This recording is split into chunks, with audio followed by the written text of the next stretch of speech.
So a common theme at Rebuild the Block is going to be grading and drainage.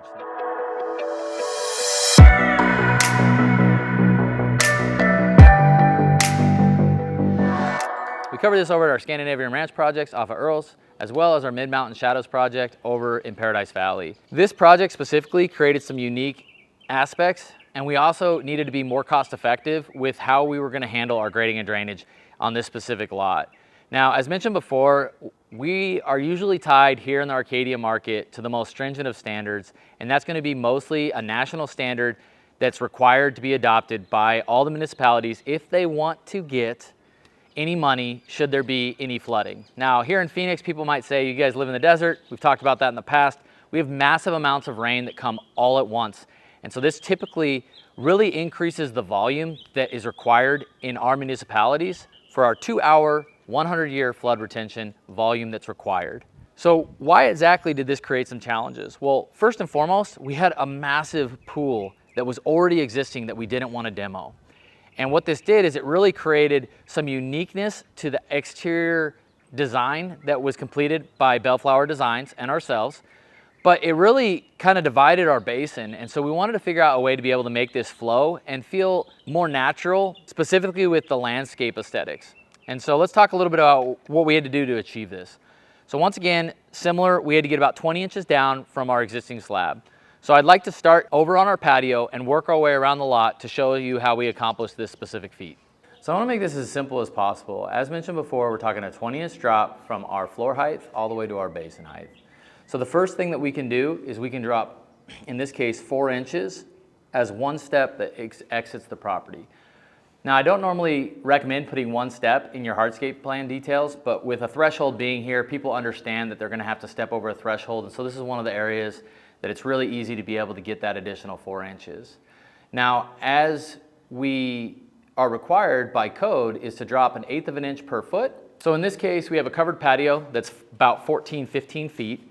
And so this is gonna allow us to drop 1/8 of an inch until we get to our outside edge. Now, our outside edge is gonna be sitting about 2 inches lower than where it is at the original threshold. So we're gonna be about 6 inches down at this point. So for those that can do easy math, ultimately, we're a total of 14 inches that we have to drop down into our basin from our patio height.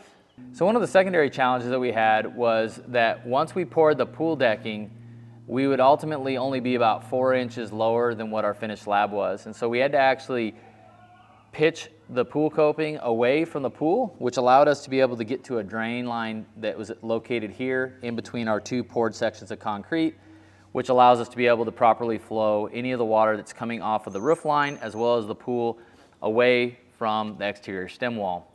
But that'll be a video for another time. Let's cruise over and talk about the additional drop that we're going to be able to incur. As we come out to the patio area, one of the things that we wanted to do was create an appropriate design aesthetic around the curvature of the pool. And so as we come over to the edge of the pool, we have this amazing coping that was poured by Spartan Concrete with this acid finish, which I just can't get enough of, especially for our modern design palette. It also allows for easy cleaning of the pool.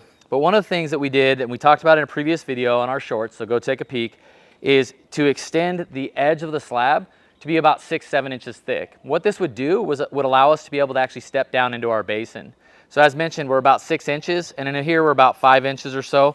So we're going to be able to step down an additional 6 inches to get to a walkway, which will be a standard quarter minus, like a DG, decomposed granite that is, that actually flows around here as we were able to walk around the pool and exit into the alleyway where not only do we have some of our utilities, but we have our trash pickup that is pretty common here in the Arcadia market. So as we drop onto our decomposed granite walkway, that's going to only put us at about 8 inches left to our basin. So what we're going to do is we're going to actually continue this around with a curved metal edge, which is going to allow us to drop our additional 8 inches into our basin. Now what this is going to do is it's going to also allow for a lot of our water to accumulate in these areas, which will really help with the drought tolerant plant set that we put, because most of the water that accumulates from a monsoon is going to come directly to the plant basins.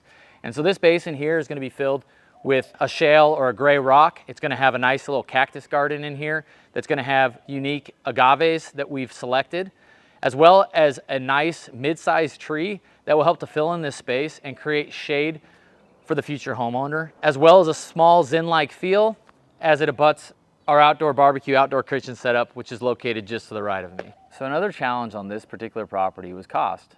You know, we don't always have the ability to put retaining walls in and basin everything out flat. And so ultimately, by having more of a swell basin, we were able to come up with a better plant palette, in this case more of a desert landscape palette. But we still wanted to create a hedge-like feel that extended around the edge of the property. And to do this, we worked with our landscape company to come up with a 10-inch metal edge detail, which will allow us to be able to get a planter in here without going with block wall construction, that will give us enough room to be able to plant our standard ficus hedge, which everyone loves here. I can't wait to do a cost comparison to see the cost difference between the 10-inch clean metal edge versus a full block wall edge. We can do that in a future video, so stay tuned. One of the things that we have to do is we have to get our water to flow to the extreme outfall. And so ultimately, as we wrap around this pool detail, we'll have an additional retaining-like wall, in this case, a metal edge like we just talked about, and it'll flow behind here with some nice agaves that will be able to border the pool, which in my opinion will provide just the right amount of structure that gives visual appeal as you look out from the patio into the yard. Now, as we continue down into our main basin, what I've talked to my team about over and over again is we're talking spoonfuls. And what I mean by that is that literally every little spoonful counts when you're trying to retain that much water onto your basins. And so one of the things that we're gonna do is, as we approach this back of the pool edge, we're gonna go ahead and we're gonna create a metal edge that will actually drop into a deeper basin that we could be able to utilize the maximum amount of volume within our yard space. One of the great benefits of this is that water will shed, it'll run through the planter basins, and then it'll ultimately make it to our yard that will allow for a small area for green grass that your kids or pets can play on at any given day of the year. That water will then continue to fill this basin until it reaches our side yard, which will also have a metal edge that will divide the lawn from the more architecturally significant structural desert plant palette that was selected, and it will eventually fill this basin up if there was an extreme monsoon situation. That would then continue as it exited to the front basin before actually leaving the property at the far southwest corner of this specific home. So one of the other key aspects when trying to keep water on your lots is going to be small pony walls, as seen behind me, that allows the dirt to be bermed up against the wall and allows our water to flow appropriately to the edge of our property. This will be the termination, our very curvy basin here at Catalina. And as it comes out here, we'll have another small retention area that will abut our front patio details, and it will collect before it finally exits the property at our extreme outfall, as mentioned in the backyard, which is here in our southwest corner of the property. I know for many of you that have followed this channel, you can see some of the passion that I have specifically for grading and drainage, but the biggest thing that I have passion for is good design.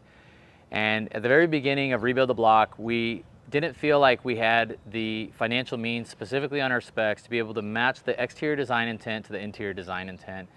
And that's why it took quite a few years to be able to perfect some of the processes and the small nuances that are required by city code to be able to get our landscape to flow appropriately while looking unique and taking into consideration the overall design aesthetic as it relates to the interior and the exterior. While we know that this process costs a bit more money than just throwing in a large basin in the yard, it really truly sets our houses apart and allows for our clients, whether that be someone that buys our specs or build a custom home, have a finished product that they're able to move in that's turnkey, and they don't have to redo landscaping ever again.